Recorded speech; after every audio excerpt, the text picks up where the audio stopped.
right, so for this video, we're going to set up the ability for the slime to hurt the player as it moves, and then for us to be able to destroy or kill the enemy. So I'm going to open up the player collision script, and here we're going to end up, we're not going to create an on-trigger enter 2D. We are going to set up a on collision enter 2D.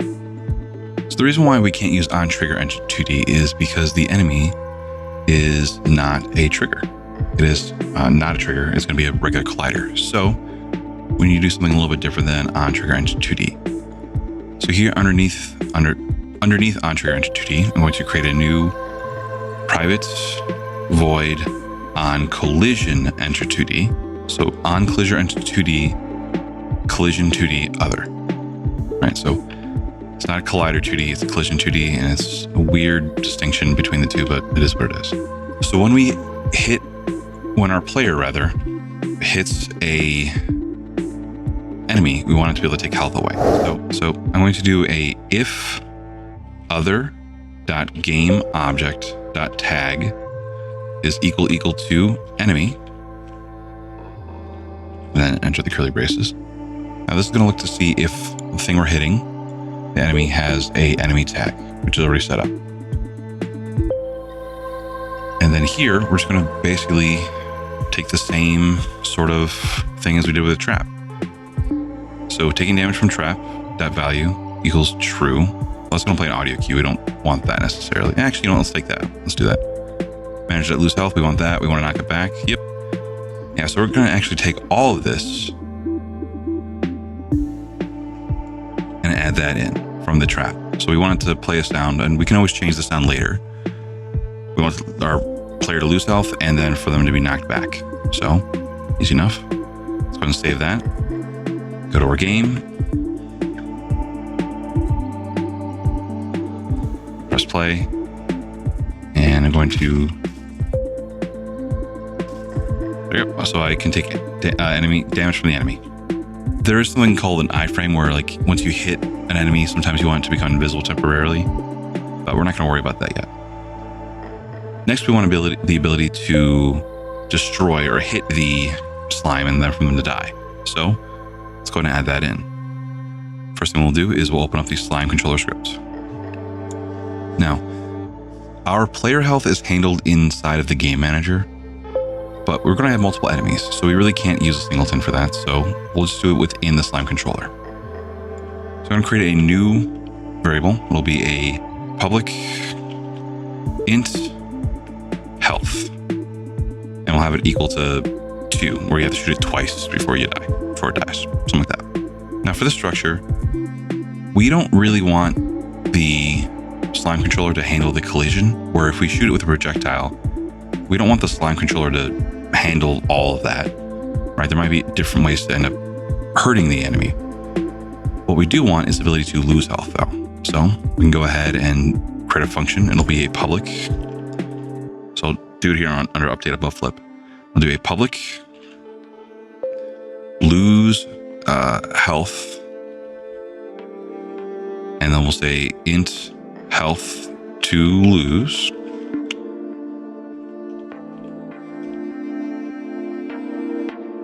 That'd be public void lose health. And then we will just take the health equals health minus health to lose. And then we do want to add the ability to die, like where if we end up like having 0 or less health. So I'm going to do a if health is less than or equal to 0. I'll just put a comment here for right now. Enemy death. In fact, just like we did with the player death, we can actually have an enemy death. So we'll do public void destroy enemy function. And then we'll actually just call that here instead of lose health. So we'll do destroy enemy. And for now, we'll just have it, we're going to eventually want to trigger an animation. But for now, we'll just do destroy this .game object. So once again, this is set up where we have 2 health to start. And when we lose health, we'll take the health away. If their health is less than or equal to 0, we then will destroy the enemy. We eventually want to trigger an animation and audio and all that stuff, but for now, that works. All right, now, in our projectile script, we have this on trigger enter 2D here for when we hit the ground. Because our projectile itself is a trigger, doesn't have regular collision, we can actually just use the same overall structure. So, in fact, I'm just going to copy and paste. So I'll copy and paste this if statement here, and I'll right click format document so I can get it nice and clean. And we say, well, when we hit an enemy, right, we do want to destroy the projectile. We don't want it to keep going through. But now we need to trigger the function in the slime controller to lose health. To do this, we'll do call.gameObject. So we'll hit whatever the collision object is named here. And then we're going to do get component. What this is saying is go into the game object and we want to get this script, the slime controller script. So we do get component, and we use the carets, the less than greater than sign. We want to get the slime controller. So I'm going to grab this class name, copy that, and paste that here. Then we put parentheses. So we're calling a special function that's in the game object to get the component slime controller. And then we use the dot operator to access lose health. And then parentheses, and we give it 1. We're saying we want to lose 1 health. This is calling this function on whatever enemy we hit. So we can have multiple enemies and they'll all have the same behavior. So I'll save that, go back into Unity. Then I'm going to press play.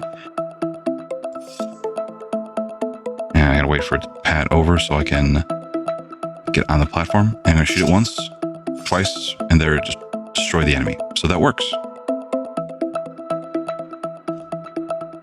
Now the collision is a little weird because our slime is short and our projectile itself, the collision is really small and getting to that angle might be a little bit difficult.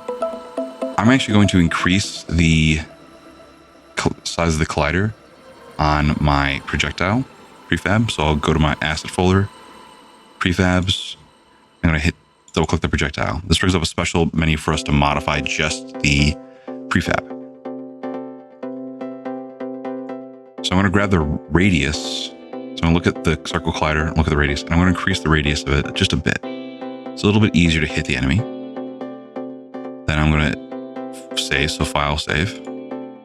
And then over here in the left-hand corner of the hierarchy, there's a little arrow, hit that to go back to the main menu.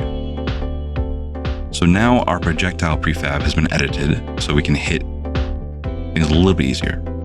I'm going to go to my slime and I'm actually going to make the box collider a little taller.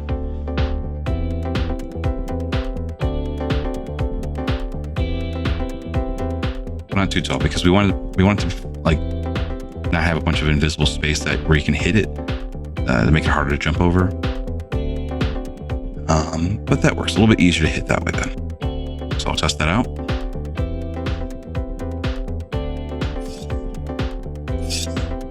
There we go. It's a little bit better. Now, the next thing we want to do is we want to modify our slime so that way when it dies, it triggers some sort of animation. So I'm going to go back to my asset folder and sprites. I'll grab effects.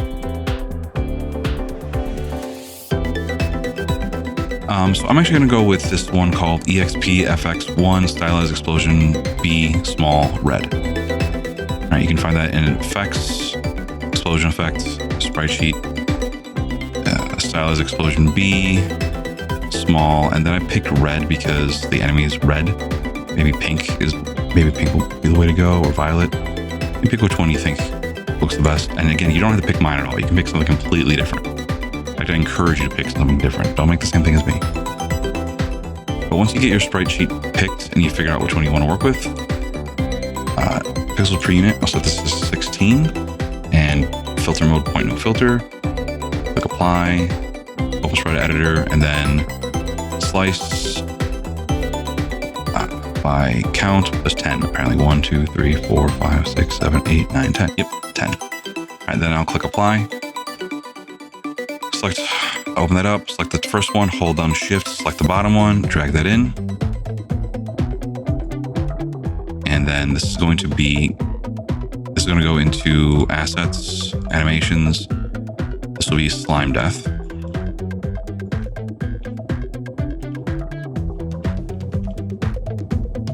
I'm going to press play to see how it looks. That might be way too big.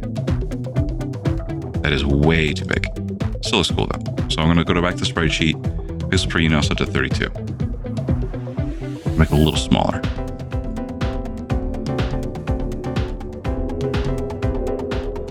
That's pretty cool. All right, so now that's going to be the death animation. I'm going to grab the sprite sheet that's right here. I'm going to delete that object. Go back to my asset folder, animations, and then I have my slime death. So that's right there, that's what we need. I'll go to my slime, animator, and I'll drag slime death in here. Parameters plus, it's gonna be a bool, and it's gonna be is dead. Grab any state, and from any state, make transition to slime death. Transition condition will be is dead, true. And then I will set this back here because I want to just play slime death and that's it.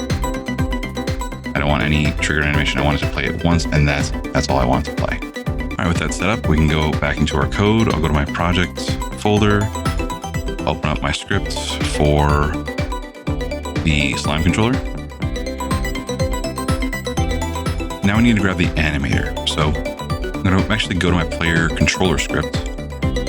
My variables, I have this animator right here. I'm going to grab that, copy, and paste. Once I have that in there, I'm actually going to go into my start function, and I'm going to do animator equals get component animator. So this is going to grab the animator that is attached to our slime. And then when we destroy enemy, I have this area where I set a trigger for, or I set a comment for a trigger animation. I'll do animator dot set bool is dead, comma, true. And we actually have an issue that's going to end up popping up here. It's going to destroy the object right even before we have a chance to play the animation. So that isn't going to really help us out that much. So we're going to need to learn one more new thing about animations. So with our slime animator selected, I'm going to select slime death and click add behavior. We're going to add in a new script. And it's going to be destroy after anim plays. Click create and add. Go to our asset folder. Now that script is right there. I'm going to drag this into scripts folder to keep things organized. And then I'm going to open that up. So we actually get a special script here with some basic overrides that we get access to, that they write for us, that we can use. They're all commented out, but this first chunk right here is one we care about. Override public void on state enter. I'm going to highlight these bottom four, not the top one, these bottom four lines there. Hit control and then backslash, which is next to the right shift button. Or you can just go through and uncomment these lines out.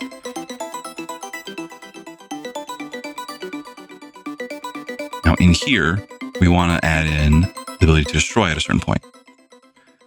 Now we get access to the animator here, then the current state, and those are what we actually need. So we're going to just do destroy, parenthesis, animator dot game object. So we're going to get the game object that is attached to the animator, then comma. We can as we learned earlier, we can give it the amount of time to delay before destroying the object. We want it to be state info.length. So we want to delay the destroying of that object until after the animation is done playing. So I'm going to call it at the end and save. Go back to my slime controller, and I'm going to remove this destroy this game object. I'll just remove that, save that. Now back to Unity. Now if I select my slime death, I now have the script that's attached there. Destroy after anim plays. Easy enough. And now just press play, and if all worked out, then it should play the animation and then destroy the object after it's done.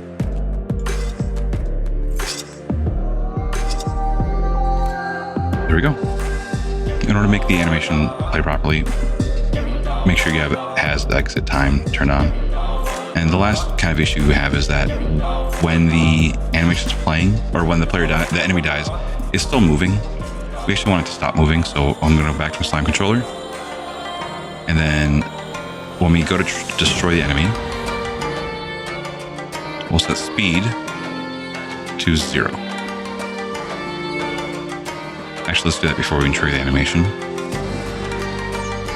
So the speed is 0, so that way it stops moving.